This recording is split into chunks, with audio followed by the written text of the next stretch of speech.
नमस्कार दोस्तों, stock market studies में फिर से एक बार आपको बहुत-बहुत स्वागत है।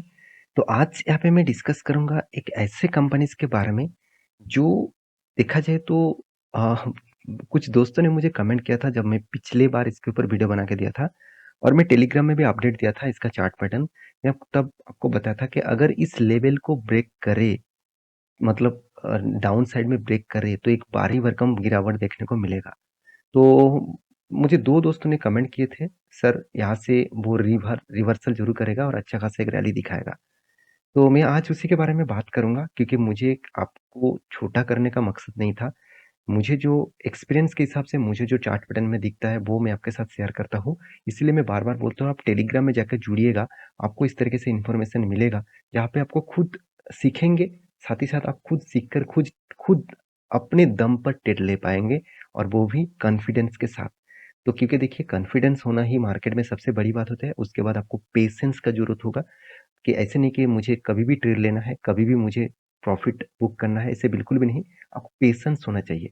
तो चलो सब कुछ मैं आपके साथ डिस्कशन करूँगा, तो वीडियो को लास्ट तक देखिएगा और अभी तक अपने चैनल को सब्सक्राइब नहीं किया तो फटाफट सब्सक्राइब कर लीजिए और बेल आइकन को हिट कर लीजिएगा ऑल नोटिफ़िकेशन पाने के लिए।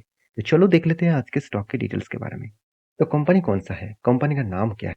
देखिए कंपनी का नाम है ईज़ी माई ट्रिप। तो ईज़ी माई ट्रिप प्लानर जो कंपनी का नाम है, तो वो देखा जाए तो एक ट्रैवल एजेंसी है। मतलब आप किसी भी जगह से एक जगह से दूसरी जगह तक आप फ्लाइट बुकिंग करते हैं, तो अगर किसी भी कंपनी सबसे ज़्यादा अगर डिस्काउंट देता है ना, वो ईज़ी माई ट्रिप देता है, देखा जाए तो। देखिए ईज़ी माई ट्रिप से बहुत सारे डिस्काउंट भी मिलते हैं, साथ ही साथ बहुत सारे लोग इस कंपनी के माध्यम से मतलब इस थर्ड पार्टी कंपनी के माध्यम से टिकट बुकिंग कराते हैं। अगर इस कंपनी का सर्विसेज देखेंगे तो फ्लाइट्स, होटल्स यहाँ पे देख सकते हो फ्लाइट प्लस होटल दोनों एक साथ बुक कर सकते हैं। ट्रेन्स का टिकट्स, बसेस का, हॉलिडेज़ पैकेज, कैब्स, साथ ही साथ क्रूज़ेज़ और भी देखिए कितने सारे हैं जैसे अलग-अलग यहाँ पे गिफ्ट कोड, कूपन कोड, ऑफर-वॉफर आप ले सकते हैं। तो इस कंपनी का मेजर जो बिज़नेस है वो टिकट बुकिंग का। जैसे आईआरसीटीसी इसका कैटरिंग का बिज़नेस है, साथ ही साथ टिकट बुकिंग का भी बिज़नेस है। तो सेम टू सेम फ्लाइट का सबसे ज़्यादा टिकट बुकिंग आप देखने को मिलता है इजी माई ट्रिप प्लानर के ऊपर। तो इस कंपनी के ऊपर मैं बार-बार बोलता हूँ आपको, पहले भी बोल चुका हूँ, आज भी बोल रहा हूँ, फ्यूचर में भी इस कंपनी के ऊपर फोकस रखना क्योंकि इस कंपनी में एक स्ट्रेंथ है। वो स्ट्रेंथ क्या है मैं आपको दिखाऊँगा। तो अभी फिलहाल के लिए स्टॉक के ऊपर प्रेशर है। कंपनी देखा जाए तो 52 वीक का लो हिट कर चुके हैं। बहुत सारे लोग यही कहेंगे, सर 52 वीक तो हिट कर चुके हैं, तो अभी बाय कर लेते हैं क्योंकि यहाँ से वो रिवर्सल करेगा। ऐसे बिल्कुल मत करिएगा, प्लीज़ मत करिएगा क्योंकि स्टॉक के बारे में आपको हमेशा कोई भी स्टॉक गिर रहा है, 52 वीक लो कर रहा है और कोई भी स्टॉक 52 वीक हाई कर रहा है, इसका मतलब उससे बहुत ज़्यादा दूर चला जाएगा और जो लो कर रहा है वो बहुत ज़्यादा गिर जाएगा, ऐसे बिल्कुल मत सोचना। तो आपको देखना है टेक्निकली चार्ट पैटर्न क्या बता रहा है। मैं आपको टेक्निकली चार्ट पैटर्न दिखाऊँगा, आज कुछ चीज़ सिखाऊँगा, जहाँ से आपको खुद टेक्निकली चार्ट पैटर्न देखकर आपको ये सारे डिटेल्स पता चले। तो चलो फटाफट देख लेते हैं इस डिटेल्स के बारे में। तो सबसे पहले मैं कंपनीज़ के एक पॉइंट्स आपको दिखाऊँगा वो है डिलीवरी परसेंटेज वो। देखिए, सबसे पहले आपको जो चीज़ देखना है कि एक्चुअली में कंपनी में जो गिरावट हो रहा है, क्या डिलीवरी ज़्यादा उठाया जा रहा है? अगर डिलीवरी ज़्यादा उठाया जा रहा है, तो सोचना उस कंपनी में आज नहीं तो कल बूम अच्छा खासा दिखेगा जब मार्केट रिकवरी करेगा। देखिए, पहली बार मार्केट तो नेगेटिव 10 में है और रही बात इस कंपनी एक स्मॉल कैप टाइप कंपनी है, तो उसके हिसाब से मार्केट के ऊपर जब प्रेशर आते हैं, तो सबसे ज़्यादा पिटते हैं mid cap, small cap and micro cap. ये तीनों कंपनी के में जो पिटाई होता है ना, वो देखने के लायक है। अगर लार्ज कैप कंपनी 15% गिरेगा, तो ये सारे कंपनी 50% 60% के आसपास गिर जाएगा। तो यही प्रॉब्लम्स होता है ये सारे छोटे-मोटे कंपनी के ऊपर। हाँ, प्रॉफिट भी आपको लगातार तगड़ा रिटर्न देंगे। अगर इसका चार्ट पैटर्न दिखाऊँगा आपको खुद पता चलेगा। तो देखिए 24 मार्च से मैं 15-16 दिन का आपको रिपोर्ट दिखा दूँ, तो आप देखेंगे मुझे ऐसा कभी भी नहीं लगा कि 50% के ऊपर होल्डिंग उठाया गया है। तो इसका मतलब जो होल्डिंग उठाया जा रहा है ना, तो बहुत वीकनेस है। 50% के ऊपर कभी नहीं दिखा। 2 बार मुझे दिखा 48%, 42% के आसपास, उससे ज़्यादा कभी भी नहीं दिखा।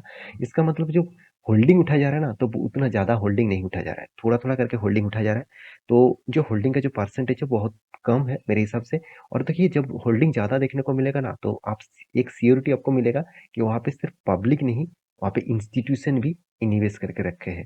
तो इंस्टीट्यूशन भी चाहते हैं उस कंपनी के ऊपर होल्डिंग उठाने के लिए। तो यहाँ पे जो डेटा दिखने को मिला है वो मुझे लगातार वीकनेस देखने को मिला। सिर्फ 8 मार्च को 50% के ऊपर, 3 मार्च को 50% के ऊपर होल्डिंग देखने को मिला था। बाकी सारे पैरामीटर्स देखेंगे तो उतना ज़्यादा होल्डिंग यहाँ पे देखने को नहीं मिला। तो रही बात इस कंपनी के डिटेल्स के बारे में, तो मैं कुछ डिटेल्स आपको दिखा दूँ। तो कंपनी के जो डिलीवरी है, मतलब कंपनी का जो शेयर होल्डिंग है, उनमें से आपको कुछ पॉइंट्स दिखेगा।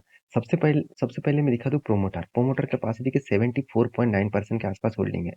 देखिए, गवर्नमेंट कंपनी होता तो 100% के आसपास, मतलब 90-95% के आसपास होल्डिंग देखने को मिलता। तो इस तरीके से कंपनी पहले से ही इस तरीके से 75 के नीचे होल्डिंग क्यों रखा? क्योंकि सेबी के रूल्स के हिसाब से देखा जाए तो किसी भी कंपनी 75% के ऊपर होल्डिंग नहीं रख सकते, उसको बेचना ही पड़ेगा।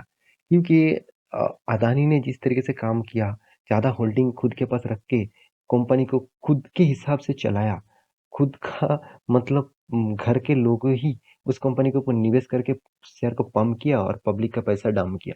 तो इस तरीके से अगर ना हुए तो सेबी ने एक बहुत बड़ा रिस्ट्रिक्शन लेके आया, 75% के नीचे होल्डिंग होना चाहिए।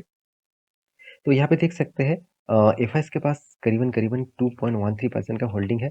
और रही बात देखा जाए तो म्यूचुअल फंड के पास 0.61% का होल्डिंग है, एकदम छोटा-मोटा होल्डिंग है।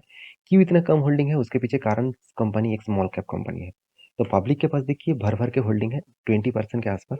प्रोमोटर के पास सबसे ज़्यादा होल्डिंग पब्लिक के पास ही है, क्योंकि पब्लिक चाहते हैं इस तरीके से कंपनी के ऊपर निवेश करने के लिए, क्योंकि इस तरीके से कंपनी कोई छोटा-मोटा रिटर्न तो नहीं दिया, अच्छा खासा रिटर्न भी दिया।